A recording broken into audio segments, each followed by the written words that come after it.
Hello, hello, hello, hello. Good morning, good morning, good morning mga kabayan.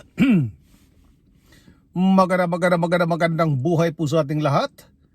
Muli pang yung lingkod, magbibigay na lang po tayo ng reaksyon, mga kaibigan, mga kababayan. Dito pa rin po sa mga kaganapan, sa mga nangyayari sa ating inang bayan, mga kaibigan. Ngayon po ang pag-uusapan natin, mga kababayan, maiksi lang po ito. Ang pag-uusapan po natin ngayon ng itong napakagaling na super galing na DPWH Secretary, mga kaibigan. Ayun, napilitang pumunta ng norte para mag-imbestiga, para magpakatanga. Putang ina. Vince Dizon, ang pagiging tanga ay libre lang yan, libre lang ang pagiging tanga, pero wag mo namang araw-arawin na hayop ka. Putang ina. Ganun na lang ang gagawin mo? Nakita mo yung mga tulay? Poste lang. 30 million? Poste lang? Hindi ghost project? Bakit hindi mo tiningnan yung project contract? Bakit hindi mo tingnan yung project contract kung ano ang 30 million kung hanggang saan? 30 million mga poste lang? Tapos hindi mo hinahanap?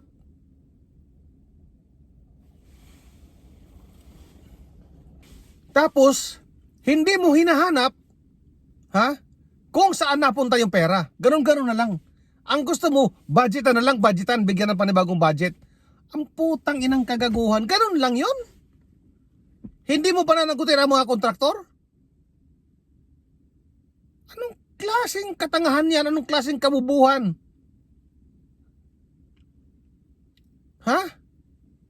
Ganun lang ang gagawin mo. Dahil hindi natapos, budgetan na lang uli. Inumpisa ng 2025. Bakit hindi mo tinignan ang kontrata? Katulad ng ginagawa ng mga vlogger. Doon sa vlog, mayroong date kung kailan matatapos.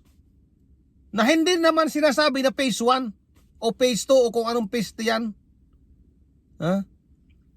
Tingnan mo yung kontrata. Kung yung 30 million ay buong tulay, hanapin mo ngayon kung saan napunta yung pera. Hindi yung pupunduhan mo na lang. Pakagago mo. Nag-aral ka para maging tanga lang? Wala kang prinsipyo sa buhay? Di ba alin tanga-tanga basta may paldo-paldo? Ano? Vince Dizon? Putang inang... Anong klaseng tao ka? Kayo dyan sa gobyerno, lahat kayo, nagtatanga-tangahan lang kayo. Putang ina. Ganun lang ang gagawin. Kasi hindi natapos, bigyan ng panibagong pondo. Kasi hindi natapos. 50 million na naman. Putang inang yan. Mayroon bang ganun? Ako sa tanang buhay ko, wala pa ako nakitang tulay na project na pupunduhan mo, poste lang. Kung di ka ba namang gago, putang ina, kahit elementary, mabubuisit sa ginagawa mo. Pupunduhan mo yung tulay, poste lang. 30 million? Kinang inang yan, nakakabuisit talaga.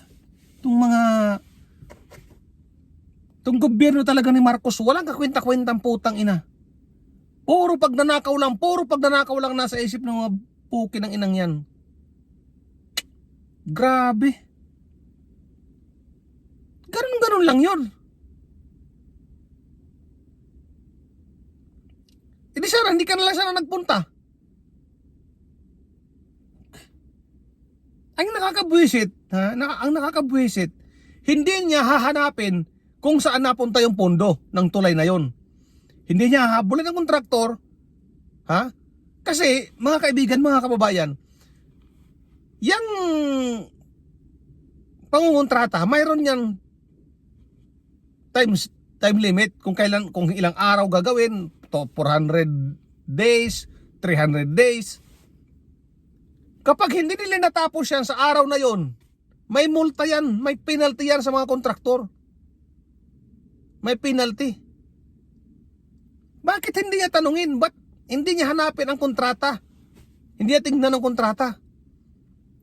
Kung ito ba ay sa loob, yung 30 million na yon ay poste lang? Ha? Mayroon bang ganun? Poste lang?